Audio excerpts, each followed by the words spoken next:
नमस्कार दिव्य सज्जनों, आज हमारे साथ राजस्थान के एक ऐसे सरपंच जुड़े हुए हैं जो पिछले कई सालों से लगातार ग्राउंड लेवल पर राजनीति कर रहे हैं और लोगों को भी खुश रख रहे हैं।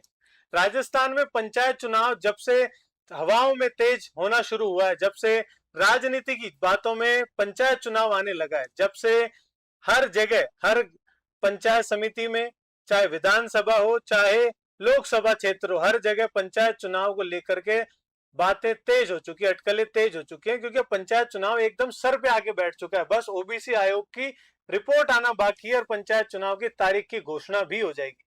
अब हमारे साथ मैं कहूं कि एक सरपंच बैठे हैं तो भी गलत होगा, मैं कहूं एक प्रवक्ता बैठे हैं तो भी गलत होगा। हम इन्हीं से जानेंगे कि ये किस पद पर है और किस तरह से ये काम करते हैं और किन किन पदों पर ये रहे। हमारे साथ आज बैठे धौलपुर से सरपंच रहे प्रत्याशी और सरपंच रह भी चुके हैं और आने वाले समय में हो सकता है कि बीजेपी के बड़े चेहरा हो और धौलपुर के एमएलए प्रत्याशी भी हो। हमारे साथ हैं जयवीर जी पोसवाल। सर, आप कितने समय से राजनीति में एक्टिव हैं और सरपंच आप रहे हैं, कहाँ के आप सरपंच रहे हैं और क्या क्या आपने वहाँ काम किया, थोड़ा बताएं हमारे व्यूअर्स को। पहले तो मैं नीन 21 को धन्यवाद देना चाहता हूँ कि आपने मुझे बुलाया और मुझे अपनी बात रखने का मौका दिया। मैं 2010 में जी। कॉलेज में एक्टिव हुआ, छात्र संघ का चुनाव लड़ा और जब मैं फर्स्ट ईयर में था उसी समय मैं कॉलेज का अध्यक्ष बना और छात्रों की समस्याओं को लेकर निरंतर मैंने प्रयास किया और 2015 में मैं अपनी ग्राम पंचायत हिनौता का सरपंच बना। ग्राम पंचायत हिनौता हिनौता का सरपंच बना। किस किस ब्लॉक में है? ये विधानसभा राजाखेड़ा में है और ब्लॉक धौलपुर आता है पंचायत समिति का। जी। जब मैं सरपंच बना तो मेरे गांव में विद्यालय नहीं था, मर जो चुका था 5वीं तक का विद्यालय। जी। कोई ऐसा सरकारी भवन नहीं था जी। जिसको अपने कैश क्या को सुविधा मिलती हो। उसके बाद पार्टी में मैं जिले का उपाध्यक्ष बना, खेल प्रकोष्ठ का संयोजक रहा। निरंतर काम करते करते आज पार्टी ने 15 वर्ष के काम को देखते हुए मुझे किसान मोर्चा में प्रदेश प्रवक्ता की जिम्मेदारी दी है। इसके लिए मैं प्रदेश के मुख्यमंत्री भैनलाल शर्मा जी का, मदन राठौड़ जी का और जिन्होंने हमें जिम्मेदारी दी ऐसे ऊर्जावान प्रदेश अध्यक्ष किसान मोर्चा के और केंद्रीय मंत्री कैलाश चौधरी जी का बहुत बहुत आभार और धन्यवाद व्यक्त करता हूँ कि उन्होंने मुझे पूरे राजस्थान में किसानों की आवाज़ बनने का मौका दिया है। जी। और मैं किसानों की आवाज़ बनना चाहता था और हमेशा किया भी है और पूरी ताकत के साथ काम करेंगे। आप बता रहे हैं कि 2010 में आपने छात्र संघ चुनाव लड़ा। उस समय के छात्र संघ चुनाव और आज के चुनाव में क्या बड़ा बदलाव आपको देखने को मिलता है? उस समय का छात्र संघ चुनाव जी। 2010 में जब चुनाव हुआ तो मैंने देखा लोगों में, छात्रों में एक जो अपनापन था, अलग थी कि हमें अपना नेता चुनना है। जुड़ाव था आपस में। जुड़ाव था, प्रेम था, व्यवहार था। कोई एक दूसरे के प्रति ऐसा चीज नहीं थी कि हमें लगे कि ये गलत है। और आज छात्रों में देखता हूँ मनमुटाव बढ़ा है, गुटबाजी भी बढ़ी है। गुटबाजी बढ़ी है और बहुत चीजों का, पैसे का बहुत बड़ा रोल अब आ चुका है। रोल आ चुका है। तो मैं समझता हूँ 2010 की छात्र राजनीति में और 2026 की छात्र राजनीति में बहुत बड़ा अंतर आया है। जी। तो मैं तो छात्रों से और छात्र नेताओं से की बात कहूंगा कि ये प्रथम पाठशाला है राजनीति की। इसमें पैसे का और अन्य चीजों का उपयोग ना करते हुए एक साधारण और सिंपल, हर छोटे से छोटे परिवार को, गरीब किसान के बेटे को मौका मिल सके, इस तरह का चुनाव। अभी देखा जा रहा है कि राजस्थान यूनिवर्सिटी राजस्थान की सबसे बड़ी यूनिवर्सिटी है और इसमें पिछले 3 साल से छात्र संघ चुनाव नहीं हो रहे। आपके समय भी कुछ ऐसा हुआ था कि छात्र संघ चुनाव अटके हों और फिर बाद में बहाल किए गए हों और ऐसे कोई बड़े आंदोलन करने के बाद वो बहाल हुए? हाँ, 10 में जब चुनाव हुआ उससे पहले चुनाव 4 साल बंद रहा था। 4 साल? 4 साल बंद रहा था। मेरे समय पर जब मैं फर्स्ट ईयर में था उसी समय चुनाव ओपन हुआ। उसी समय नियम आया कि प्रीवियस वाला भी चुनाव लड़ सकता है। उससे पहले बीए फर्स्ट चुनाव लड़ नहीं सकता था। अच्छा। उसी साल ये नियम आया कि प्रीवियस वाला चुनाव लड़ सकता है। मैं तो उस समय देख रहा था फर्स्ट ईयर में जाने के बाद कि किसको चुनाव लड़ाना है। अच्छा, और आप नेता ढूंढ रहे थे। हम ढूंढ रहे थे कि हमारा कौन लीडर होगा जिसको चुनाव लड़ाए। जी। लेकिन चुनाव से 15 दिन पहले अखबार में कटिंग आती है कि प्रीवियस वाला चुनाव लड़ सकता है। तो मेरा एक बहुत नज़दीकी मित्र है जो आज पुलिस में कांस्टेबल है, सत्यपाल गुजर। जी। उसका फ़ोन आया कि भाई यार एक सूचना है, प्रीवियस वाला चुनाव लड़ सकता है। तुमने कहाँ है तुम? कि मैं कॉलेज में। ऐलान करिए जयवीर पोस्ट वाला चुनाव लड़ेगा। घर से ही आपने ऐलान कर दिया मैंने कि कहा मुझे अब लड़ना है। तो आप ऐलान करिए कि जयवीर पोस्टवाल प्रत्याशी है, शासन का चुनाव लड़ेगा। हाँ। मैं नियम है तो बाकी चुनाव लड़ने ही गए थे कॉलेज में, चुनाव लड़ना ही है। आपकी प्लानिंग थी पहले से ही कि अगर ऐसा कुछ होगा तो मैं चुनाव लड़ूंगा ही लड़ूंगा। मेरा क्या था कि राजनीति से पहले भी मैं छात्रों की बहुत सारी समस्याओं को हल करने का प्रयास करता था। ऐसा माहौल था कि लोगों में बैठना छात्रों में तो एक लीडरशिप क्वालिटी ऑलरेडी थी, हल्की सी बस उसको थी, जगह चाहिए थी। तो ये मन में था। और हाँ। कॉलेज में एडमिशन लिया तो वो समस्या थी कि प्रीवियस वाले चुनाव लड़ नहीं सकते, चुनाव जी। तो है नहीं। लेकिन ये चुनाव भी उसी समय, तो किस्मत का खेल होता है कभी कभी, बिल्कुल। कि चुनाव भी उसी समय चालू हो गए और प्रीवियस में लड़ने का चुनाव भी वो नियम भी उसी साल आ गया। कहते हैं ना, दिन और तारीख और जगह सब तय है, तय है, आप भगवान खुद ले जाएगा कर्म आपको। करते रहिए, हाँ। आपको फल मिलेगा। फल मिल जाता है। अब छात्र संघ चुनाव आपने उस वक्त जब लड़ा तो कितने रुपए आपके खर्च हुए, और जो प्रत्याशी थे वो कहाँ पहुंचे और आप कहाँ तक पहुंचे? देखिए मेरे पास तो, मैं तो एक सिंपल किसान का बेटा हूँ। हम 6 भाई थे, 2 बहन थी और पिताजी शायद गाँव में जीवन यापन हमारा कराने के लिए, शिक्षा देने के लिए भाइयों को बड़ी मशक्कत और मेहनत के साथ हुआ है। तो पिताजी के पेशेवर किसान है। किसान थे, प्योर किसान कहते हैं जिसको गाँव का। तो जिन मेरे बड़े भाइयों ने, पिताजी ने जिस संघर्ष के साथ परिवार को जहाँ खड़ा किया है, मैं समझता हूँ कि मैं वो सोच भी नहीं सकता। जहाँ से परिवार आज मैं यहाँ बैठा हूँ, मेरे परिवार के, मेरे भाइयों की बदौलत, मेरे मित्रों की बदौलत। तो उस समय पैसे का तो रोल कोई था ही नहीं। जब मैं लड़ा तो मेरे साथ लोगों की भावना थी, प्यार था, मेरे क्षेत्र के लोगों का बहुत बड़ा सहयोग था मुझे, कि नहीं यार जयवीर को चुनाव जिताना है, कुछ भी हो जाए। आज तक मुझे बहुत लोगों का ये नहीं पता कि जिन लोगों ने मेरे लिए चुनाव लड़ा, वो आप चुनाव में वोट मांगे, मेरा सपोर्ट किया, वो आज जब आके कहते हैं कि यार हमने आपके लिए किया था। क्योंकि मेरे बड़े भाई एक आरएसी में हवलदार थे, एक पुलिस में थे और मुझसे पहले 2005 में जिला परिषद रहे मेरे बड़े भाई। अच्छा। उससे छोटे कॉन्ट्रैक्टर हैं, राजकीय ठेकेदार थे। तो उन सबका संबंध लोगों से इतना अच्छा था कि मुझे पता ही नहीं लगा कि चुनाव कब मैं लड़ गया और कब जीत गया। कब जीत गया?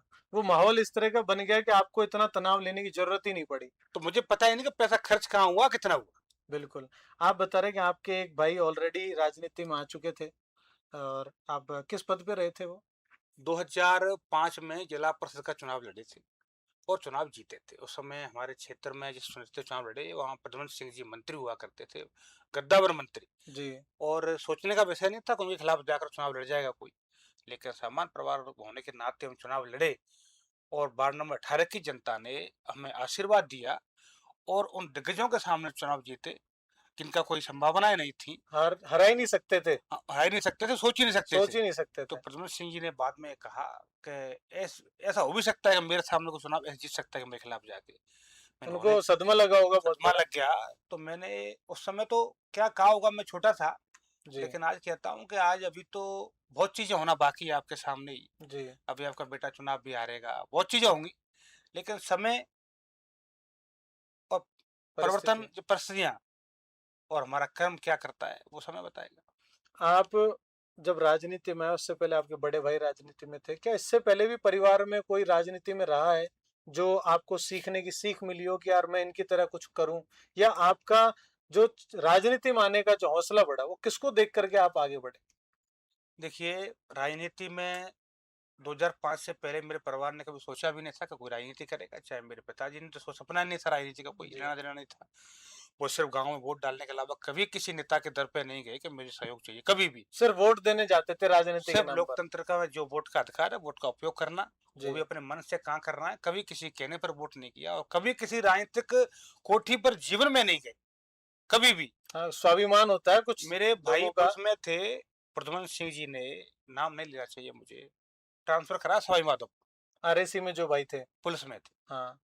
ट्रांसफर कराया और फिर कुछ लोगों ने कहा कि वहाँ चलते हैं, चलन में बाबूजी कहते थे उनको, उनके पास चलते हैं, ट्रांसफर वापस हो जाएगा। मेरे भाई के शब्द थे कि मेरे पिताजी ने कभी राजनीतिक कोठियों की चौखट पर कदम नहीं रखा, तो मैं भी नहीं रखूंगा, चाहे ट्रांसफर माधोपुर नहीं दूसरे प्रांत में कर दिया जाए अगर होता हो तो, लेकिन मैं कोठी पर नहीं जाऊंगा, माधोपुर ड्यूटी करने चले मैं पिताजी के खिलाफ नहीं जाऊंगा, रघुकुल रीत सदा चली आई, प्राण जाए पर वचन वचन नहीं जाए। पिताजी ने जो वचन लिया उसको बेटों ने भी निभाया। वो आज तक नहीं गए कभी।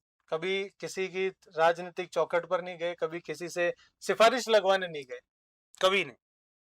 फिर आप छात्र राजनीति से जब बाहर आए, छात्र राजनेता बनने के बाद तो बहुत सारे नेता गले लगा लेते हैं और वो देखते हैं कि यार जोश है, जुनून है, लड़के में ताकत भी है कि लड़ सकता है, फील्ड पे अगर उतारेंगे तो लाठियां भी खा लेगा। कौन ऐसा नेता मिला जिसने आपके कंधे पर हाथ रखा और आपको आगे लेकर के आया? ये बड़ा कठिन सवाल है कि तर्क के तराजू में हर एक सवाल होगा और मैं कुछ बोलूंगा तो बवाल होगा। वाह, वापस बताओ एक बार। तर्क के तराजू में हर एक सवाल होगा हाँ हाँ। और मैं कुछ बोलूंगा तो बवाल होगा। यही मेरी समझ में आज तक नहीं आया कि जयवीर पोसवाल में ऐसी कौन सी कमी है कि कोई हाथ पकड़ने नहीं आया।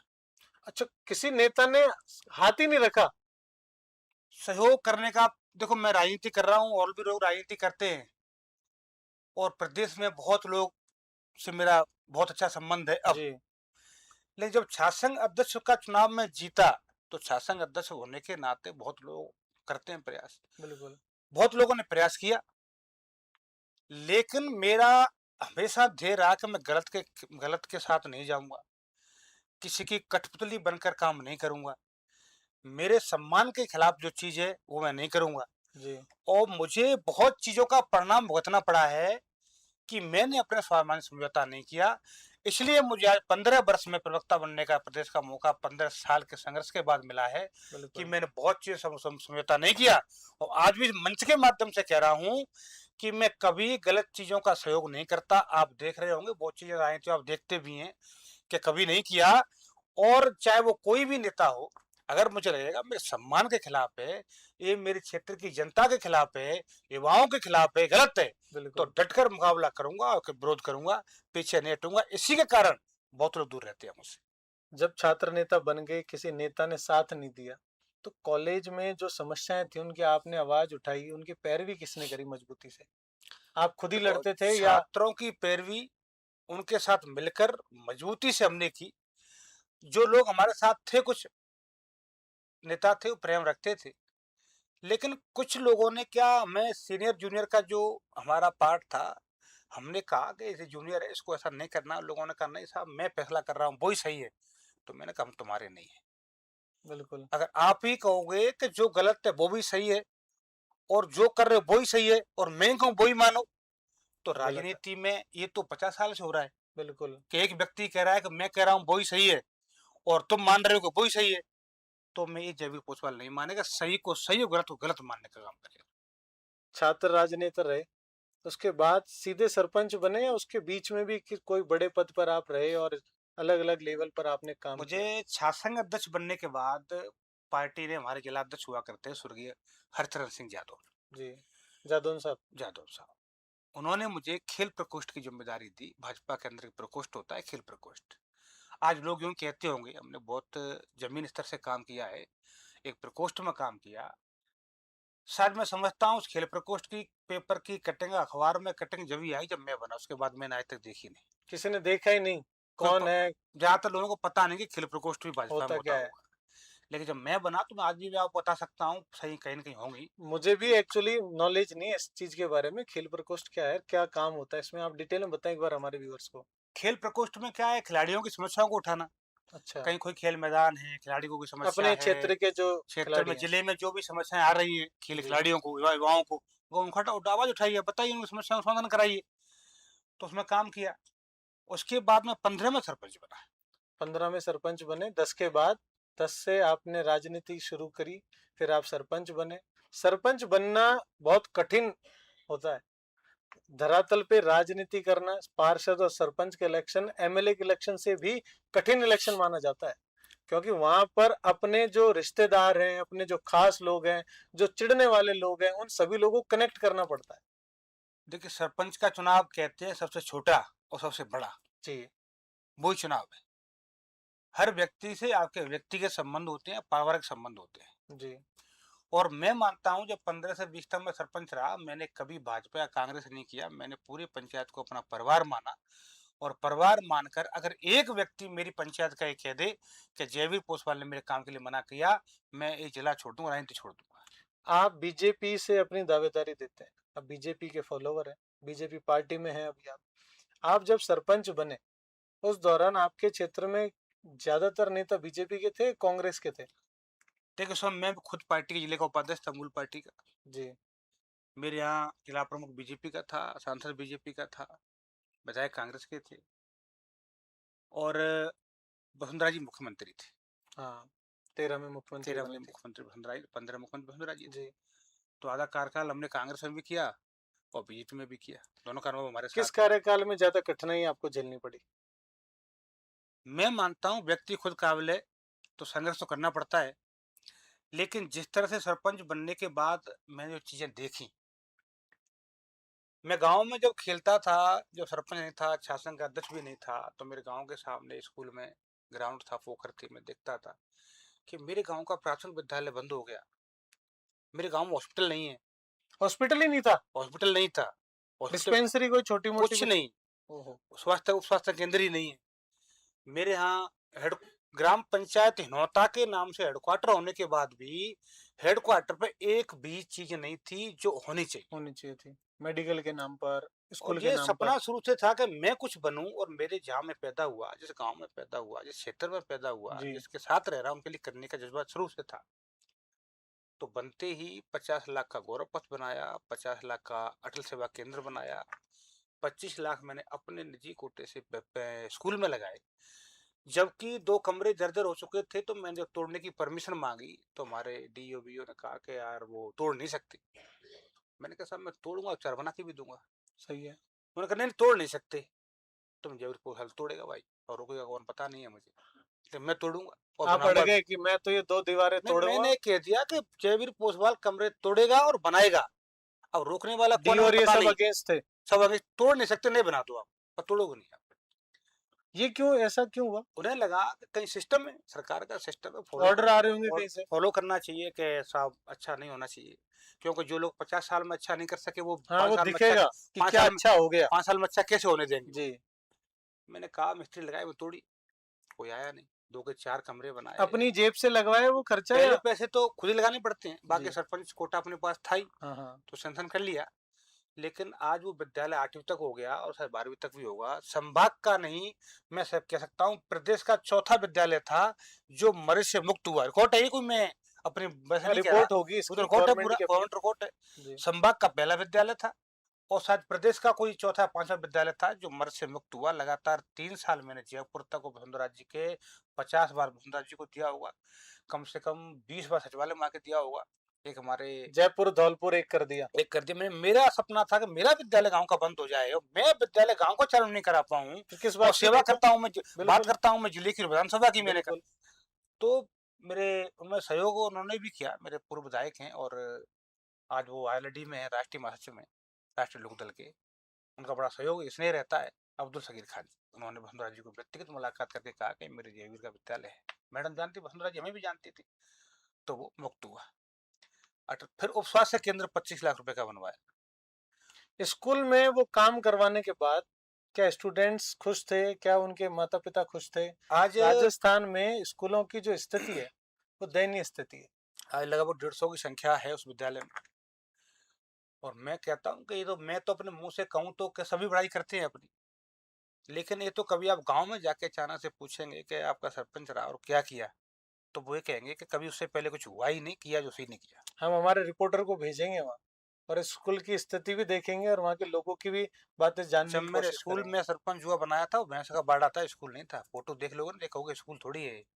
जहाँ स्कूल बना हुआ है वहाँ पहले भैंसें बनती थी, स्कूल में बनती थी, 2 कमरे स्कूल के थे, अंदर ही। पेपर का पेड़ था, 2 कमरे थे, उसमें भैंसा बनती थी आराम से। बंद, स्कूल बंद ही हो गया था, हाँ, तो बच्चे जाते नहीं थे। उस तो वक्त गाँव कितने बच्चे थे जब स्कूल का काम आपने करवाया? उस समय कोई बच्चे वहाँ बहुत बच्चे थे नहीं, 30-32 बच्चे रह गए थे, हाँ हाँ क्योंकि सारे बच्चे दूर चले गए पढ़ने के लिए। जी लेकिन जब वापस स्कूल बना, नामांकन हुआ, तो लगभग 100-150 के आसपास नामांकन है। गांव छोटा है, बड़ा नहीं ज़्यादा। लेकिन अब शायद फिर मैंने उसका प्रस्ताव भिजवाया है और 12th तक कराने का पूरा प्रस्ताव हो जाएगा, लगभग मैं समझता हूँ इसी सरकार में हो जाएगा। आप बीजेपी के नेता हैं, बीजेपी कार्यकर्ता हैं। आज बीजेपी के शासनकाल में स्कूल की छत गिर रही है। जयपुर में भी एक मूक बधिर स्कूल है, वहां पर भी बच्चे धरने पर बैठे हुए हैं।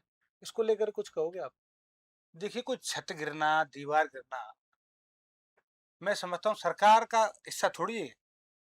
अब ये तो कोई जर्जर चीजें हो गई, तो कभी कुछ गिर सकता है। सरकार की जिम्मेदारी होती है कि उन चीजों को समय पर सुनिश्चित किया जाए, देखा जाए। पूरा विभाग बिठा रखा है, बच्चे नीचे दब करके मर जाते हैं। देखिए, मैं कई ऐसी घटना हुई भी हैं और होती है, उसकी संवेदना है मेरी। लेकिन जो जिम्मेदार व्यक्ति, अधिकारी, कर्मचारी वहाँ बैठता है, सरकार से पहले जिम्मेदारी उसकी है। आज इस ऑफिस में आप बैठे हो, तो बिल्डिंग वाले से पहले जिम्मेदारी आपकी है कि मेरी छत का क्या हाल है। बिल्कुल तो जिस विद्यालय में जो प्रिंसिपल बैठता है, जो टीचर्स पढ़ाते हैं, जो गांव के लोग हो सकते हैं, उनकी भी जिम्मेदारी बनती है कि हमारे विद्यालय में हमारे बच्चों को खतरा तो नहीं है कोई, हम जी कैसे देखें। अब बहनलाल जी तो पूरे विद्यालय चेक करने से आने से रहे, बिल्कुल। लेकिन जो लोग जिम्मेदार व्यक्ति नीचे बैठे हैं, उनकी जिम्मेदारी बनती है, फर्ज बनता है। सरकार उनको सैलरी देती है, सरकार सहयोग पहली करती है। जिम्मेदारी उनकी है कि जो व्यवस्था खराब हुई है उसको समय पर बताएं और उस पर काम कराएं। काम कराएं, वो काम नहीं होता है तो सरकार की मानता हूँ गलती हो सकती है, लेकिन सरकार गलती जब माने जब लोग बताएं। मेरी जो स्कूल के आसपास जो लोग रहते हैं उनसे बातचीत होती है, वो बताते हैं कि स्कूल में वृक्षारोपण के नाम पे जो फंड आता है उसमें भी टीचर्स धांधली कर देते हैं। बच्चों के जो राशन की आती है उसमें भी टीचर्स धांधली कर देते हैं। और ऐसी जो बड़े मामले होते हैं इसमें भी वो धांधली के लिए तैयार बैठे होते हैं। आप धरातल पे रहते हैं, सरपंच रहे हैं, गांव की हर एक मूलभूत समस्याओं को आपने समझा है। क्या आप जहाँ रहते हैं उस जगह पे भी ऐसी कुछ धांधलियां होती हैं? जब मैंने विद्यालय में एक कमरा सरकार की तरफ से दिया गया, और नाम भूल रहा हूँ उस व्यक्ति का मैं, टीचर था वो, तो उसने एएन का नंबर दिया मुझे कि साहब वो बैठ पास नहीं हो रहा, 5 लाख रुपए से वो अय्यन ने रोक रखा है। एएन रोक रखा है। मैंने कहा क्यों नहीं हो रहा? कैसा वो कुछ मांगते हैं, कैसा हमारा परसेंट बनता है। टीचर को अय्यन बोल रहा है हमारा परसेंटेज हाँ, बनता है, वो परसेंटेज पहुंचाओ तो काम हो जाएगा। काम हो जाएगा। अब ऐसे खुल के बोलता नहीं, बोल रहा हूँ। तो मैंने उसको फोन किया, मैंने भाई मैं सरपंच जयवीर कोसवाल बोल रहा हूँ, बताइए। कि नहीं नहीं, वो आपकी बात हुई होंगी और ये होगा होगा। तो मैं ऑफिस आ रहा हूँ ना, मैं आप तो, परसेंटेज देने में हाँ ऑफिस आ रहा आप हूँ। पहुंचिए, ऑफिस पहुंचिए, और मैं ऑफिस आ रहा हूँ। अपन समसा के उस समय इंचार्ज लगे हुए थे प्रेम सिंह कुंतल, जो कि जी आजकल भरतपुर थे, शायद रिटायर हो गए हैं अभी, पता नहीं, मेरे संबंध थे उनसे।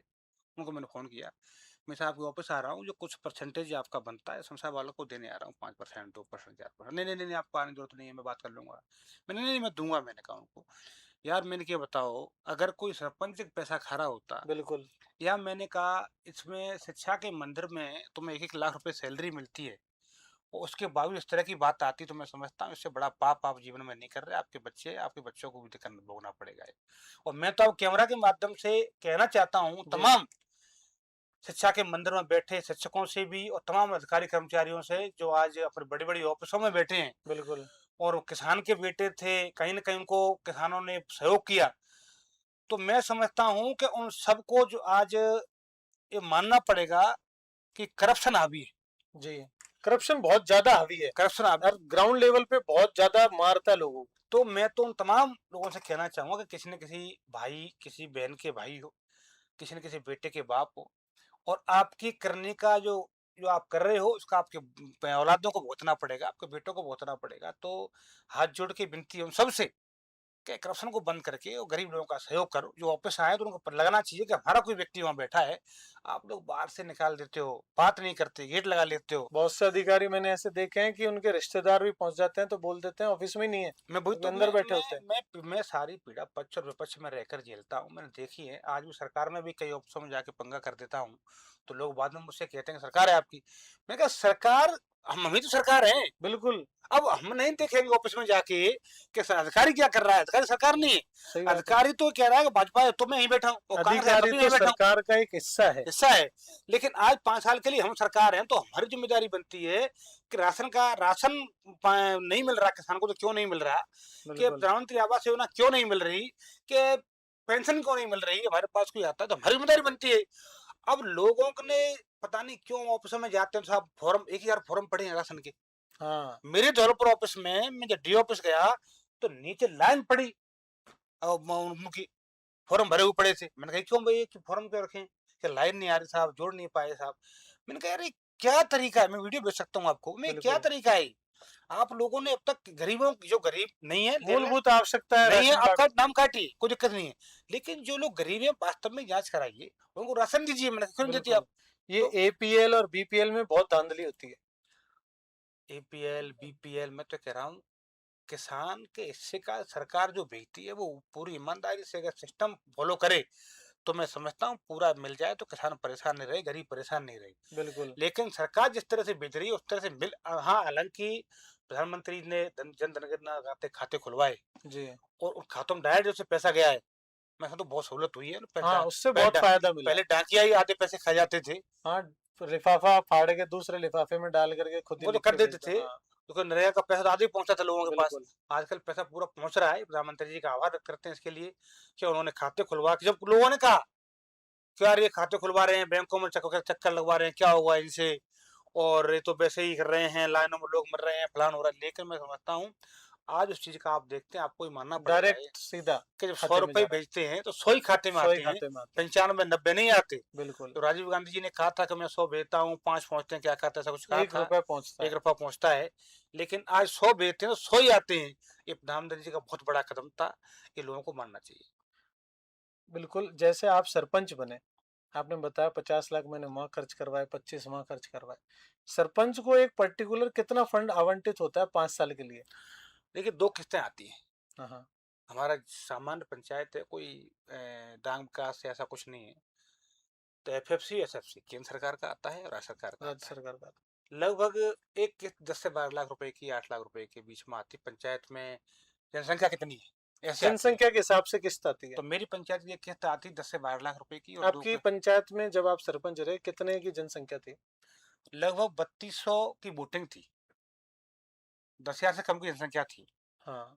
तो मैं ये मानता हूँ कि लगभग पैसा आया होगा तो एक साल में लगभग 50 लाख रुपए आ जाएगा, या 50 लाख रुपए आ जाएगा लास्ट मात्र। यह लगता है सरपंच उतना बजट आता है, 2 करोड़ 3 करोड़ रुपए सामान। सरपंचों की जो हमने अफवाहें सुनी है वो ये है कि 7 करोड़ रुपए 5 साल में आएंगे, और उसमें से अपना अगर परसेंटेज भी कट करे तो 2 करोड़ रुपए तो अपने बचेंगे ही बचेंगे।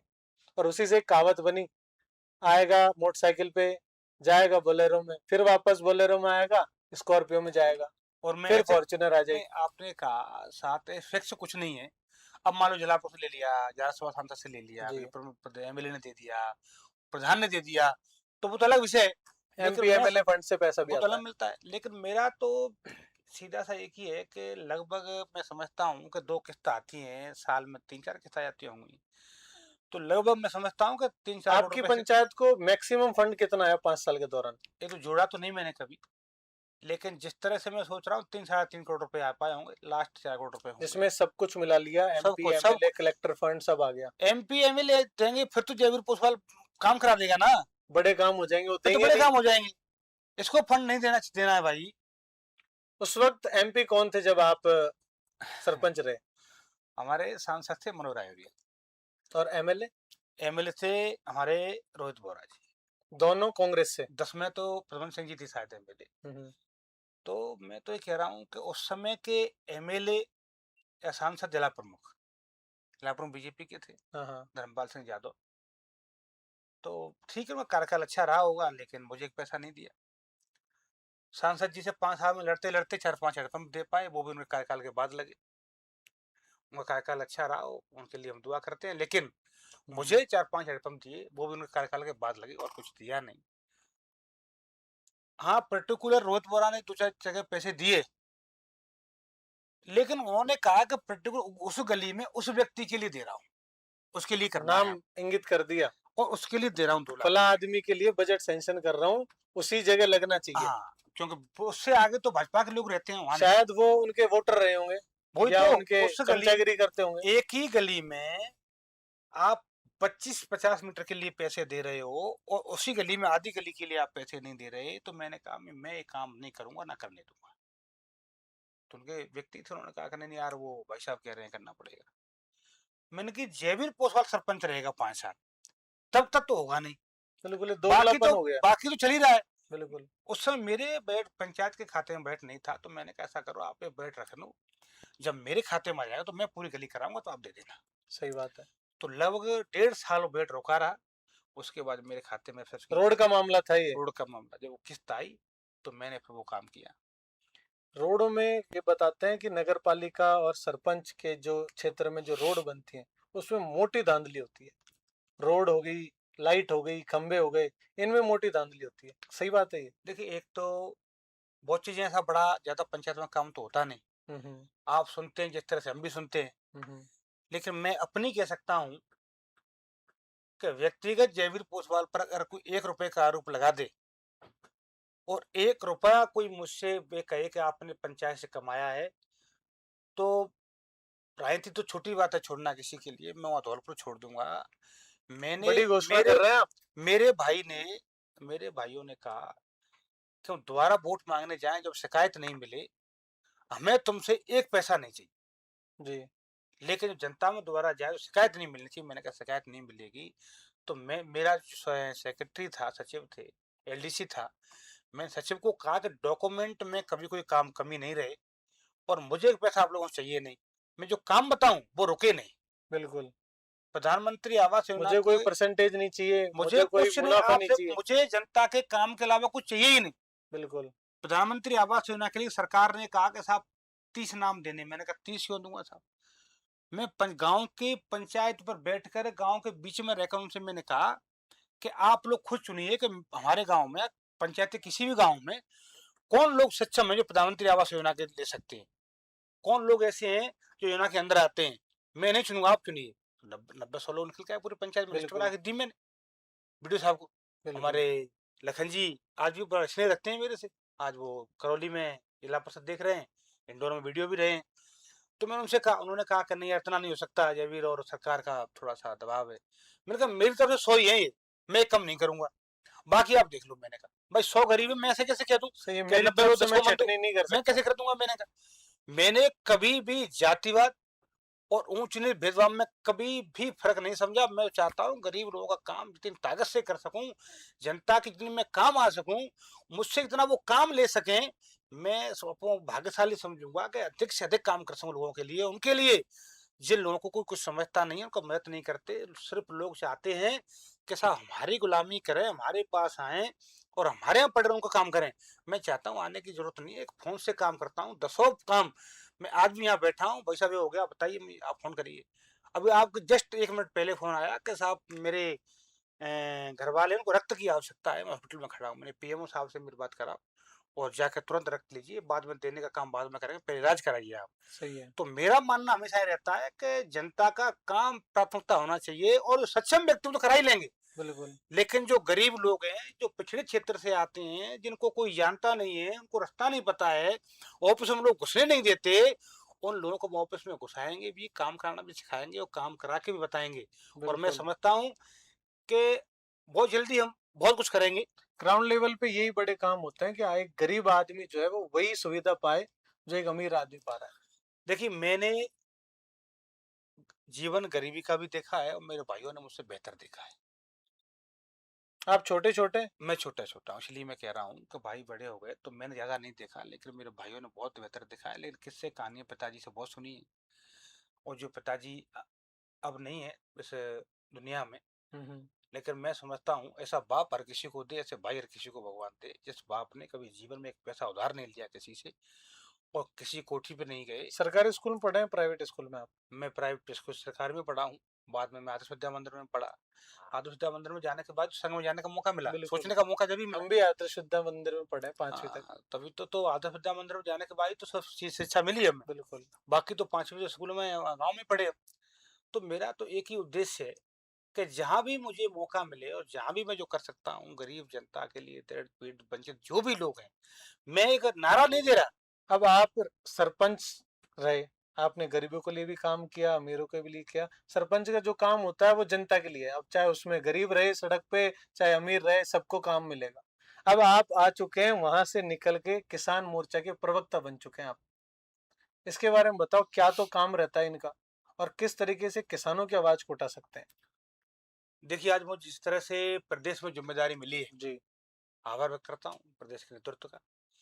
और ज़िम्मेदारी जो मिली है किसानों की, वो बहुत बड़ी ज़िम्मेदारी है और किसानों के प्रति सरकार का हमेशा सिम्पैथी रहती है। किसान हमारा अन्नदाता है और किसान से ही देश चलता है। आपने कहा किस तरह, देखो किसान की कोई भी समस्या होगी, चाहे वो डीएपी संबंधित हो, खाद के संबंधित हो या अन्य बहुत समस्याएं किसान को रहती हैं ऑफिसों में जाने के बाद, सरकार की योजना किस तरह लाभ दी जाए। तो मेरा तो एक ही उद्देश्य रहेगा कि जिस तरह से किसानों को हम खाद की आपूर्ति करा सकते हैं, किस तरह से हम उनकी अन्य सरकार की योजनाओं में लाभ दिला सकते हैं, उनके लिए किसान को परेशान नहीं होना पड़े, कहीं अधिकारियों के पास जाकर के गिड़ाना नहीं पड़े, अपनी जो अधिकार है सरकार दे रही है उसे पूरे अधिकार के साथ मांग सकें और ले सकें, पूरी जानकारी उन तक पहुंचे। अभी सरकार की योजनाओं की किसानों के पास जानकारी नहीं है कि किस तरह से फॉर्म भरना है, किस तरह से मतलब योजना लेनी है। इसकी मैं समझता हूँ कोई भी किसान 10% जानकारी नहीं है कि हमें हाँ, खेत की बच्चे अब पढ़े लिखे आ गए तो वो थोड़ी बहुत दिमाग लगाकर काम कर लेते हैं। बाकी जो अगर अपन एक पीढ़ी पीछे जाए तो बहुत कम लोग पढ़े लिखे हैं जिनको ये नॉलेज है कैसे काम करना है, कैसे एमएसपी लेनी है, कैसे सरकार तक अपनी आवाज पहुंचानी है। मैं आज भी गांव में रहता हूँ, इसलिए मुझे पता है लोग आते हैं।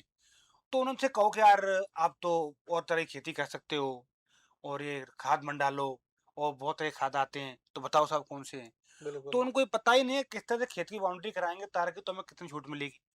उनको ये बिल्कुल। पता ही नहीं कि हम और भी बहुत तरह की आजकल खेती हो रही है। आप तो खुद भी किसान रहे हैं, आपको तो ज्यादा मैं तो नॉलेज है। आज मैंने ऐसा किसान के कोई काम नहीं है, भैंस से लेकर खेत से लेकर बाजरा गेहूं जो भी, गोबर भी उठाया है भैंस का। गोबर भी उठाया है, 100% उठाया है। माता जी बुजुर्ग थी और मैं छोटा था, सबसे पहले मैं उठता था और माता जी के साथ काम भी किया है मैंने, ऐसा वैसी बात गाय नहीं है। भैंसों को नहलाना, हाँ, दूध मैंने निकालना।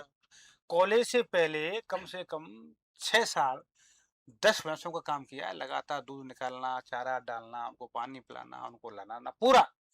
और कोई आज भी कहे 10 भैंसों को मैं चरा के आज भी बता दूंगा, ऐसा कोई विषय नहीं, आज नहीं कर पाऊंगा। बचपन में कर लिया तब तो भरी हाँ, तो जवानी में कर ही सकते हैं। आज भी कर लूंगा, ऐसा कोई विषय नहीं है। बिल्कुल।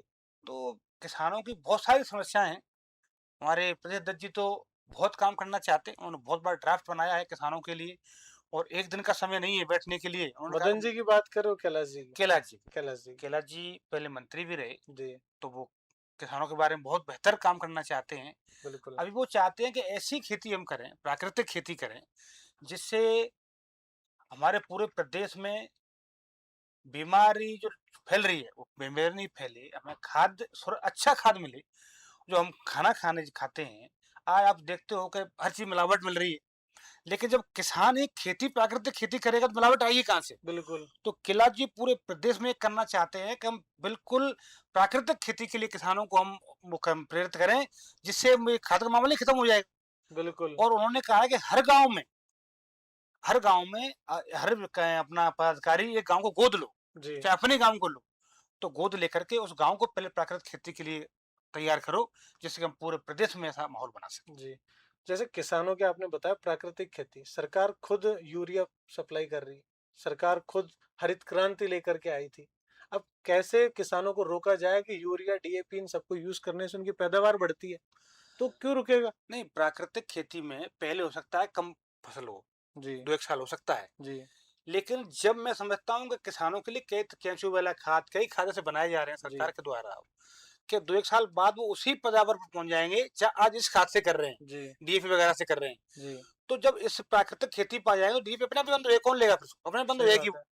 तो मैं समझता हूँ कि मैं तो किसानों से भी अनुरोध करूंगा कि आप प्राकृतिक खेती की ओर आए, जिससे कि आपके बच्चे सुरक्षित रहे, पूरा प्रदेश देश सुरक्षित रहे, बीमारियां नहीं फैल। बिल्कुल। अब किसान प्रवक्ता बनने के बाद में आपके क्षेत्र के वो कौन से किसानों के मुद्दे हैं जो आप यहाँ सेंटर तक लाओगे, स्टेट तक लेकर के आओगे और जो नेता इस पे काम कर रहे हैं उन तक पहुंचाओगे। देखिए, मेरे क्षेत्र में चंबल परियोजना द्वारा वसुंधरा जी ने सैंक्शन की थी, क्योंकि पिछले विधायक ने 50 वर्ष में कुछ किया नहीं। बिल्कुल। अगर वो चाहता तो जो काम वसुंधरा जी की सरकार में सैंक्शन हुआ, आज भी काम वो बहनलाल जी ने पैसा दिया है चंबल लिफ्ट परियोजना का, जी। वो 50 वर्ष ना कुछ पैसों में हो सकता था, लेकिन कभी के विधायक ने चाहा ही नहीं कि ये प्रदेश ये विधानसभा में काम हो और समृद्ध हम्म। बने किसान का बेटा। तो फिर मुझे कौन पूछेगा, वहाँ स्कूल नहीं था। अभी बहनलाल जी का दौरा था, उन्होंने रोडों के लिए 15 करोड़ रुपए दिए। उन्होंने एक हमारी नदी है रणौली के पास रपट है, तो निरंतर वहाँ 4-5 घटनाएं बारिश के समय होती हैं, लेकिन कभी विधायक जी ने नहीं किया। अब बहनलाल जी ने वहाँ 2.5-3 कुछ पैसे कितने करोड़ रुपए सैंक्शन किए हैं ध्यान नहीं है मुझे, लेकिन उन्होंने वहाँ पुलिया बनाने का, निर्माण करने का पैसे सैंक्शन किए हैं। एक खेल मैदान है मनिया में, एकमात्र मेरे इलाके में खेल मैदान था, उस खेल मैदान के लिए आज तक एक कमा नहीं बना दिया, विधायक ने बनने दिया। आज 2.5-3 करोड़ रुपए मुख्यमंत्री सैंक्शन किए हैं। तो मैं समझता हूँ कहीं ना कहीं भारतीय जनता पार्टी की सरकार काम कर रही है, ग्राउंड लेवल पर काम होता दिख ग्राउंड रहा लेवल है। पर काम कर रही है, बहनलाल जी सब देख रहे हैं। लेकिन आपने किसानों की समस्या की बात करी, चंबल परियोजना के हम पानी देने का प्रयास कर रहे हैं। सरकार की योजना को किस तरह लाभ दिला सकते हैं, अधिकारियों के साथ बैठ करके हम बात करेंगे, मीटिंग करेंगे, कहाँ क्या क्या कमियां हैं सुधार करेंगे। बिल्कुल। 100% आपको रिजल्ट मिलेगा और आप कहेंगे आप ठीक काम कर रहे हैं। आप चंबल परियोजना की बात कर रहे हैं, एक परियोजना और है जो बहुत चर्चाओं में रही, पांचना बांध।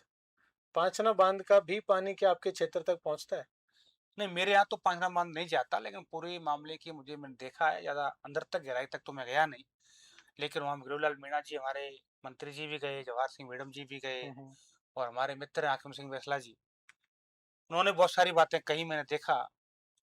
मेरा मानना है कि जहाँ जिसका अधिकार जैसा बनता है, किसान को पानी, कोई भी किसान हो, कोई जाति की बात नहीं, किसान जाति से नहीं होता, बिल्कुल किसान तो किसान है, बिल्कुल और पानी की जिसको भी आवश्यकता है बिल्कुल। उन सबको पानी मिलना चाहिए। लेकिन मैं ये समझता हूँ कि वहाँ जितनी बातें हुई उतनी बातों की आवश्यकता नहीं थी। नहीं जिन थी। लोगों ने क्या क्या कहा, कुछ लोग अपनी राजनीति सेकने लगते हैं। कांग्रेस के लोगों ने वहाँ जाकर जिस तरह से रामकेश मीणा जैसे लोगों ने, वहाँ एक मनोज मीणा है, कोई मैं तो जानता नहीं कौन है वो, बिल्कुल, मनोज ऐसे मीणा लोगों महुआ ने, का एक युवा नेता है। हाँ युवा नेता है, लेकिन मैं मानता नहीं कि ऐसे युवा नेताओं को जो समाजों को लड़ाने का काम करते बिल्कुल, हों, काफी लोग परेशान रहे जो उन बयानों से। जो ऐसी बातें करते हों कि जिनकी दूसरी माता बहन है, किसी माता बहन सबकी एक है, बिल्कुल माता बहनों के लिए अभद्र भाषा का प्रयोग करते हों, मैं मानता नहीं कि वो समाज को जोड़ने काम कर सकते हैं, किसान के लिए अच्छा करने काम कर रहे हैं। वो सिर्फ अपनी राजनीति कर रहे थे। लेकिन जिस तरह से बात जवाहर सिंह मैडम जी ने रखी, मैं समझता हूँ पायलट साहब के बाद आज प्रदेश में कोई गुजरों का बड़ा लीडर निखर के आया है तो जवाहर सिंह मैडम आए हैं, जिन्होंने बिल्कुल। पांचना बात के मुद्दे को जिस तरह से हल किया कि हाँ, मेरे सूझबूझ के साथ। सूझबूझ के साथ मेरे समाज के व्यक्ति को जो लाभ मिलना चाहिए, वो सरकार में, सरकार के मंत्री समाज के नहीं है, बिल्कुल लेकिन कहीं ना कहीं कोटा समाज के हम बने, बिल्कुल ये मानना पड़ेगा बिल्कुल बिल्कुल। कि गुजर किसको बनाना, गुजर कोटे में जवाहर सिंह मैडम को। तो मैडम साहब बने, उन्होंने बड़े सूझबूझ के साथ दो जाति संघर्ष को निपटाया, और जाति नहीं, किसान को पानी देने का काम किया, गुजर मीणा नहीं, अब किसानों वो को जो पानी देने लड़ाई का थी काम किया। उसको सॉल्व कर दिया, शांतिपूर्वक खत्म हो गई वो मैं लड़ाई। इसके लिए धन्यवाद देता हूँ जवाहर सिंह जी को भी, और जिस तरह से लड़ाई लड़ी हाकिम जी को। करोड़ीलाल जी को नहीं तो धन्यवाद। नहीं, डॉक्टर साहब तो सीनियर लीडर है हमारे, जी और डॉक्टर साहब ने जवाहर सिंह ने मिलकर के उस लड़ाई को खत्म किया है। लेकिन मैं तो उन लोगों की बात कर रहा हूँ जो लोग मंचों से, वह कांग्रेस के लोगों ने जाकर मीणा समाज के लोगों को भड़काने का प्रयास किया। बिल्कुल मेरा एक बताइए आप, हमारे इस आंदोलन में, मैं गुजर समाज से आता हूँ, तो ये थोड़ी है कि मैं बात नहीं रखूंगा। बिल्कुल। एक व्यक्ति बताइए जिस विधायक ने जाकर के गुजर समाज के मन से एक अब्दुल टिप्पणी की हो, कि मन से जाकर भाषण दिया हो, गए ही नहीं, बिल्कुल जबकि जाना चाहिए था, लेकिन गए नहीं। अब समाज को पूछना चाहिए कि आप लोग लड़ाई लड़ने क्यों नहीं आए। क्यों नहीं गए? लेकिन मैं, जवाहर सिंह मैडम जी गए, धन्यवाद है उनका, डॉक्टर साहब गए, लड़ाई को हमने समाप्त जो किया। चीज देखी ना इस पांचना विवाद में कि सचिन पायलट एकमात्र चेहरा रह गया था गुजरों के पास, एक बड़ा लीडर। नहीं, जवाहर सिंह बेडम जी ने जिस तरीके से इस पूरे मामले को देखा, पूरे मामले को शांतिपूर्वक जो सॉल्व कर दिया। गुजरों कहा जाता है कि आक्रामक कौम है, अपनी पे आ जाए तो पटरियां भी उखाड़ देती, लेकिन बेडम साहब ने वो हालात ही नहीं बनने दिए और शांतिपूर्वक इसको खत्म कर दिया। तो गुजरों को एक बड़ा लीडर मिल गया कि जो हमारी बात सुन सकता है, रख सकता है। देखिए, आपने बात की गुजरों की, इतिहास उठा के देख लेना, जी अंग्रेजों से भी लड़े हैं, मुगलों से भी लड़े, और देश की खातिर घर छोड़े हैं, जी जंगलों में रहे, और आज भी उसी कारण पिछड़े हुए हैं कि उन्होंने कभी गुलामी स्वीकार नहीं की। अंग्रेज और मुगलों से लड़ करके जंगल जाना स्वीकारता कर ली, लेकिन कभी गुलामी स्वीकार, वही खून तो है, वही दिक्कत तो आ जाती है, वही डीएनए है जो दिक्कत करता है आज गुलामी स्वीकार करने में, स्वाभिमान के साथ जीने के लिए वही तो कहता है। तो वो डीएनए आज अंदर है।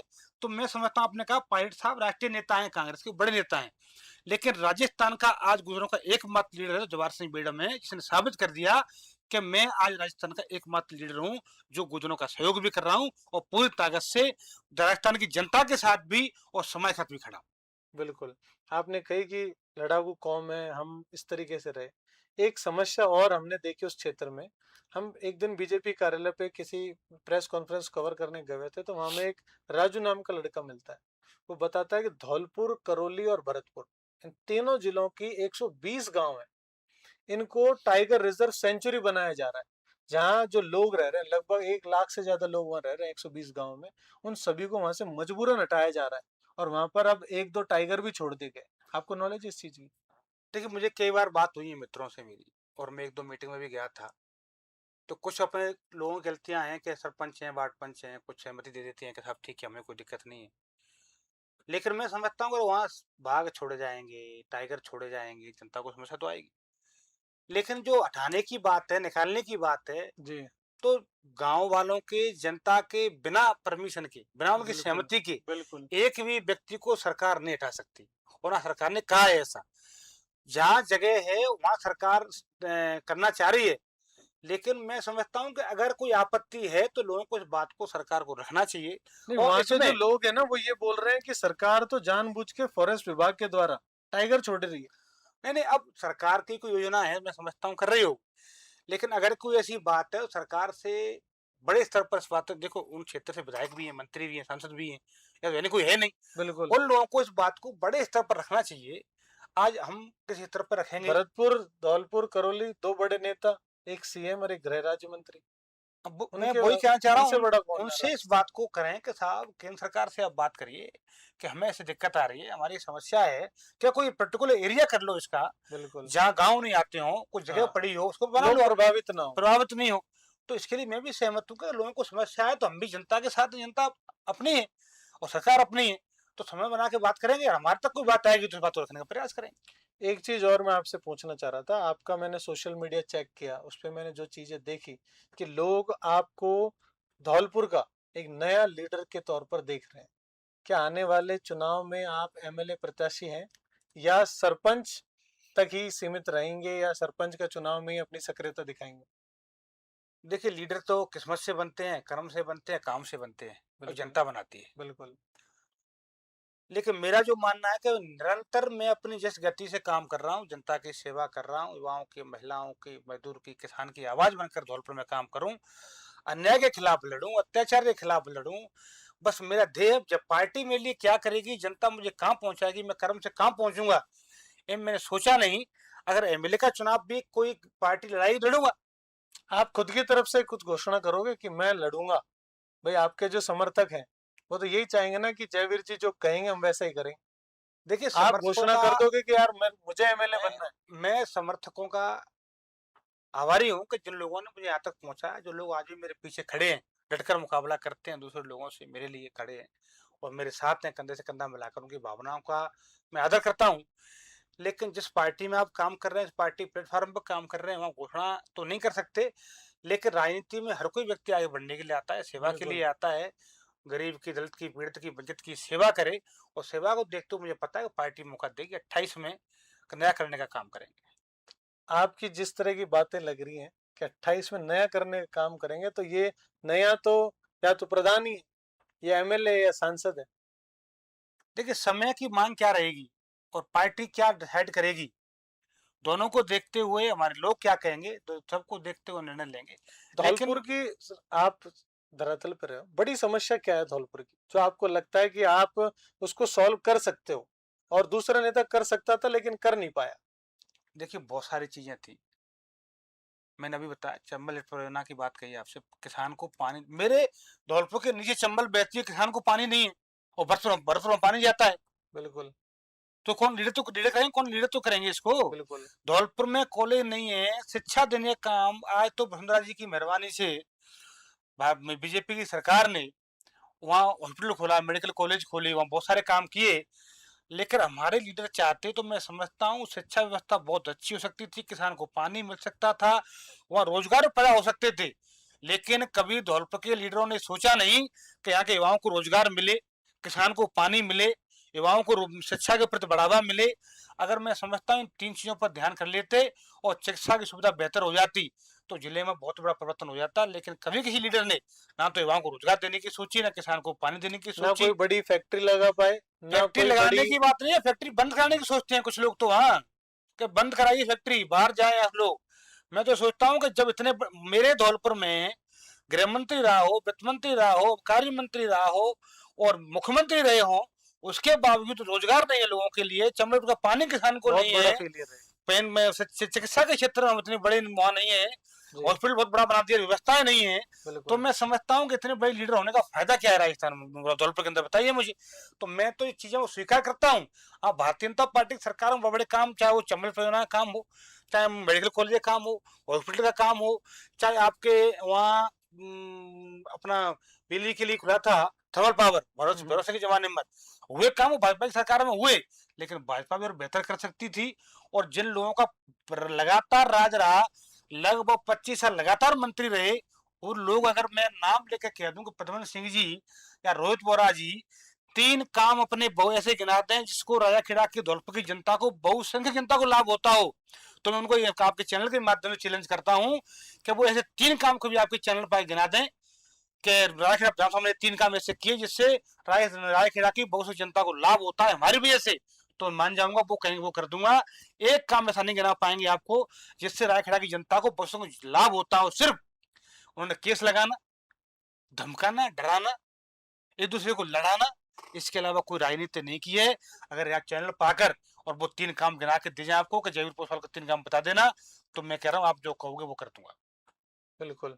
हमारे साथ आप देख रहे थे एक युवा सरपंच और अब बीजेपी के किसान प्रवक्ता, जो लगातार राजनीति में जुड़े रहे, ग्राउंड लेवल की राजनीति की, और अब आगामी भविष्य में, हालांकि इन्होंने अभी तक अपनी तरफ से कोई बड़ी टिप्पणी, बड़ी घोषणा नहीं की है कि ये एमएलए चुनाव लड़ेंगे, लेकिन जो अटकलें, जो जिस तरह की हमें लगा कि आगामी भविष्य शायद जयवीर जी के लिए इनका इंतजार कर रहा है, वहां के लोग इंतजार कर रहे हैं कि ये बड़े इलेक्शन लड़े और वहां धरातल पर जो समस्याएं उन्हें खत्म करने की कोशिश करें। आप देख रहे थे न्यूज़ 21।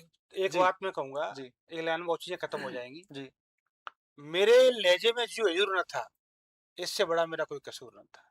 एक बार फिर से बताओ पूरा। मेरे लहजे में जी हजूर न था, इससे बड़ा मेरा कसूर न था। ये संघर्ष कर रहा हूँ इसलिए कर रहा हूँ कि जी हजूर नहीं थी, जी हजूर होता तो और भी बहुत आगे होता। हनुमान बेनीवाल जी भी यही बात बोलते हैं कि अगर मैं जी हुजूरी चालू कर दूं तो लाल बत्ती भी आ जाएगी, 2 गाड़ी भी आ जाएंगी।